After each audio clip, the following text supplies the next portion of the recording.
Y'all know what settles on bad ones, don't you? Pumpkinhead. So I love a good revenge story, but it's really hard to be scared of the demon of vengeance when it's called Pumpkinhead. Pumpkinhead? Yeah, right. What's it really called? Keep away from Pumpkinhead unless you're tired of living. You got to show me. Now it begins. So we meet Ed Harley, who's using a blowtorch on a pile of sticks that he could have easily taken out with a big lighter. He goes back to his house that has the tiniest fence to meet his son Billy, who's got the thickest glasses. Got this kid's glasses, we're talking Coke bottles. And even though they're dirt poor, they're just the happiest little family, just the two of them and their dog Gypsy. Isn't life swell? They get to the grocery store they run, where they set out the produce and give the dog some gasoline to drink. God damn you! He already has. But after they open, some city folk who are heading to a rental cabin stop for some supplies. But Joel can't wait to make it to the cabin to ride his dirt bike, so even though they're only a few miles away from it, he takes it out. Hell do you think you're doing?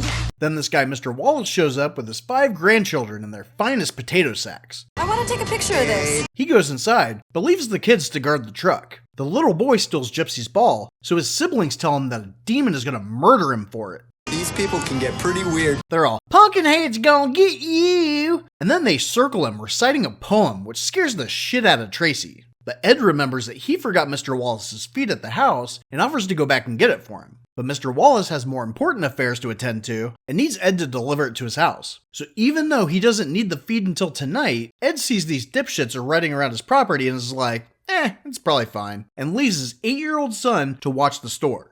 This is wrong! And even though they have their supplies, instead of flagging Joel down so they can leave, his brother Steve gets out his bike and joins them. But Gypsy doesn't like the dirt bikes and goes out to chase him, so Billy follows. Maggie sees that he's in danger and rushes after him, but it's too late. After Steve misses him, Joel bitch slaps him with his bike and knocks him the fuck out. Gotta admit, he's pretty good. Everyone goes to check on him except Joel, who just starts loading his bike back on the trailer. He's been drinking, so he can't take responsibility for the accident, so he wants to leave, and when his girlfriend Kim tries to stop him, he shoves her, and then they take off. Joel is a great guy once you get to know him. Chris goes to call an ambulance, but this backwoods store doesn't have a phone, but the cabin does have a phone, so Steve volunteers to stay with Billy while the others go to call for help. When Ed gets back, he rushes over to him, and while Ed comforts his son, Steve thinks that he might feel better if he had his glasses on. And Ed agrees, but when it doesn't work, he looks at Steve like he's the biggest piece of shit on the planet. I told him it was an accident. He then rushes him to the truck to take him home. So after not even bothering to ask what happened, he doesn't even take him to the hospital? I'm sure he'll be fine after some chicken soup and a 7-Up. You're a fool. But remember, the others left to go call an ambulance. But that plan backfires after Tracy tries to call, but Joel cuts the phone line. See, he's already on probation for hitting someone, so between that and the whole beer he drank earlier, he thinks it'll get the death penalty. So he takes the keys, but Tracy and Chris fight back, and they end up locked in a closet. And the other 2 girls don't have a problem with this. Well, Kim seems kind of used to the abuse, and Maggie's traumatized from seeing Billy get punched in the face with a dirt bike. But Ed's attempt to save Billy by cleaning his face and telling him a bedtime story doesn't work out, and he dies. What did you think? It'd be easy. So Ed does what any parent who just lost a child due to their own mistakes would do. Murder spree? Murder spree. But he's not going to do it himself. See, the demon the potato sack kids were talking about isn't just a poem. Ed actually saw it when he was a kid and knows that it's out there. So he goes to talk to Mr. Wallace to see if he knows how to find the witch that lives in the woods. He tells Ed that he doesn't know anything about her, but then he shows him Billy's corpse that he took with him for some reason, and Mr. Wallace tells him that he should just go home. And on the way out of the shantytown, Bunt, the oldest grandchild, tells him that he knows where she lives. Ed finds her beautiful waterfront property and brings Billy's body to go say hi. He offers his wife's jewelry and his coin collection to her to call upon the demon because them city folk ran Billy over and just left, so he wants revenge. Hold on. If he had a phone, the other 3 wouldn't have had to leave to call for help. And Steve still stayed behind, and he just didn't want to talk to him. And him moving the body of a person with a potential spinal injury could have been what killed him. It's your own fault, and I don't feel a bit sorry for you. But who gives a fuck? He's sad and wants them all to die. So the witch tells him that he needs to go to the cemetery where people used to bury their flipper babies and find a certain grave and bring back the body. So Pumpkinhead is just a deformed incest baby? With the way she's describing it, it sure as hell sounds like it. My first guess? Inbreeding!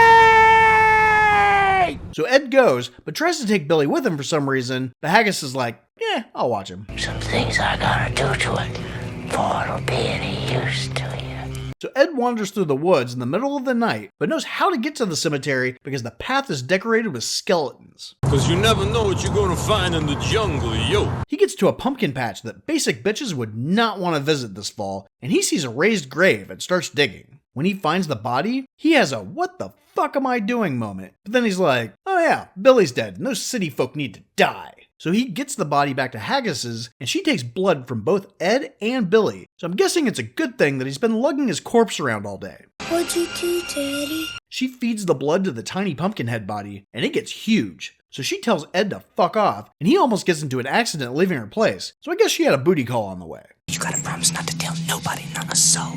Back at the cabin, Maggie finally snaps out of it and decides to go for a walk. Steve follows her, but not before telling his brother to let the other two out of the closet since they've been in there since before it got dark. So you know it's probably getting real stinky in there. That's disgusting. Steve catches up to Maggie and she comes back to reality, just in time to see Steve get picked up and pulled into a tree. Man, I just don't believe this. She runs back to the cabin and screams for help, so the guys grab guns and go out to look for Steve. They come across a bandana covered in his blood and run back to the cabin. And knowing that the girls are terrified, Chris bursts through the door screaming. What an idiot. But Maggie's more worried about Steve than earlier when she left him for dead and runs out to immediately find Steve and pulls him down head first, knowing that he probably has a head injury. Who that? Who there? Pumpkinhead then pulls her on the roof. Now Ed is experiencing all of this in his mind, and Pumpkinhead must be taking a sweet-ass time with her because Ed makes it all the way back to Haggis's house to beg her to stop before he pushes Maggie's head through a window and she dies. Empty your hands, son. This makes Kim faint, so Joel grabs a machete and tries to let Pumpkinhead know that he's the killer. I'm the one you want! But he doesn't give a shit and takes Kim after breaking Joel's arm. I'm always fucking up. After hearing the screams, Chris and Tracy find Joel, and then they notice Kim up in a tree, and then Pumpkinhead drops her on a boulder, and she dies. Honey, get me a beer. They run off to the shantytown, where no one wants to help him, and when Pumpkinhead catches up to him, he gets shot by Ed. He just came out of nowhere. See, he feels real guilty about what he did, and wants to stop it. Ed shoots him in the chest real good, so Joel goes over to finish the job, but Pumpkinhead impales him with the rifle, and he dies. I'm gonna miss him. So Chris and Tracy fuck off, but a dog bites Ed, and Pumpkinhead gets hurt too. But here's Chris and Tracy outside, and wants to help him, so he takes him to the remains of an old church, thinking that hollow ground might keep him safe. God is the only thing that can stop what's out there. But Pumpkinhead just walks right in, What kind of a Christian are you, for God's sakes? and they take off running for the place they park their cars. But when they get there, the cars have all been turned over, but there is a bike that's still intact, but when Chris goes to start it, he finds out that Pumpkinhead took the chain off. Now, how did he know how to disable a dirt bike to trap him? Shut up. If the creeper can drive a truck and order vanity plates, then you have to be open-minded about Pumpkinhead learning some basic motorcycle maintenance. But Pumpkinhead throws the bike with Chris still on it, and Bunt urges Tracy to leave his ass. And that's when they run into Ed. He takes him back to his house and grabs his trusty flamethrower. Then Pumpkinhead shows up and goes after Bunt to use him as bait, even though he has a very much still alive Chris with him. Wait, I gotta get something. But Ed snags a hose on a nail and ends up stabbing himself with a pitchfork, seeing once again that his pain hurts the demon. It's also starting to look like him, and he's got some less than pretty new features himself. He is so sexy, it's a little too much to take. So Ed goes to his truck, gets his gun, puts it to his head, and misses. But it does put Pumpkinhead down. Then Bunt stupidly walks past his body, but when Ed is still alive, it grabs Bunt. So Tracy goes over to Ed, grabs the gun, and just randomly starts firing bullets into his body. And he eventually dies. Will it be alright? Then Pumpkinhead's body spontaneously combusts, and we then see Haggis is burying Ed's body to come back as the next Pumpkinhead. You don't have to wear it every day or nothing, just when it strikes you. So the people who survive are the ones who barely did anything to help Billy? I'm not so sure Pumpkinhead actually cares who he kills, just as long as the person that needs his services thinks they did something. It only kills what it was called upon to kill, them and whatever gets in its way. Hell, the guy that showed up when Ed was a kid was swearing up and down that he didn't kill that girl. They're not gonna find out about it. So I don't think he gives a fuck. Please, we just need your help. You gotta do the right thing and you gotta do it now. I was just about to say something myself. No, not like this! not like this. It's what you wanted. You have to encourage him. He's a jerk. Yeah, but he's a talented jerk. Let's do it.